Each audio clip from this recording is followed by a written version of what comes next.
Сандуғаш, беттегі пигментті дақтар адам ағзасының ішкі ауруларынан пайда болады деседі. Сол рас па? Ол рас тәуекел, бірақ оның екінші жағы да бар. Ол косметологиялық мәселе деп табылады. Сондықтан осы сұрақтың мән жайын біліп алу үшін студиямызға косметолог Арайлым Мелсқызын шақырып отырмыз. Сәлеметсіз бе? Қайырлы таң. Қош келдіңіз. Арайлым ханым, негізі беттегі дақтар не себепті пайда болады? Оның неше түрлі салдары бар. Біріншіден ол деген адамның ішкі құрылысы. Ол айтып кеткендей, ол ішкі ішек жолдары біріншіден, одан кейін асқазан, бауырлар, бауыры, одан кейін тұқым қуалаушылықтан да болады. Сосын гормон жолдардан. Гормон бұзылады, немесе аяғы ауыру кезінде, мысалы, неше түрлі өзгеріске ұшырайды, содан кейін гормондар ауысады да, мүмкін де дақ пайда болуы мүмкін. Бетте пайда болған дақтардан қалай құтылуға болады? Беттен пайда болған Немесе жағдайда алдын алу жолдары, оны болдырмаш. Егер пайда болған жағдайда, біріншіден сіздер дәрігер мамандарға жүгінесіздер. Ол гастроэнтеролог біріншіден, терапевт, эндокринолог.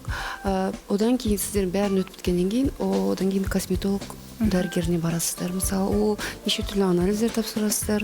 Не себептен болған, бірінші себебін анықталады. Содан кейін барып, косметолог маманына барып, эстетикалық жағынан сырт келбетін жөндеуге кірісесіздер.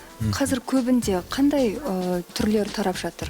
Дақ, егер мысалы дақ түсіп кеткен жағдайдың кезінде, ер адам болсын, әйел адам болсын, ол бірінші, мысалы қазіргі осы қыс айларында пилинг жасалынады, ол серединный пилинг химический деп айтылады, одан кейін лазерлік шлифовка, одан кейін фотоэпиляция.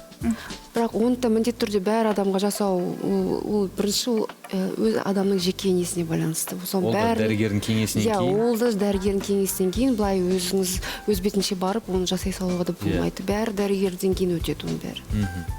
Жақсы, ал күнделікті күтімде қандай маскалар тұсынар едіңіз? 3% сутек қышқылы, одан кейін лимон сығындысын араластырып, күн ара, мысалы 2 күн тастап отырып, 20 минуттан бетіне жағып, одан кейін бір 15 минут арасында жуып тастап, сөйтіп, одан кейін үстіне болмаса маска, немесе ылғалдандыратын крем жақсын деп ұсыныс қылғам.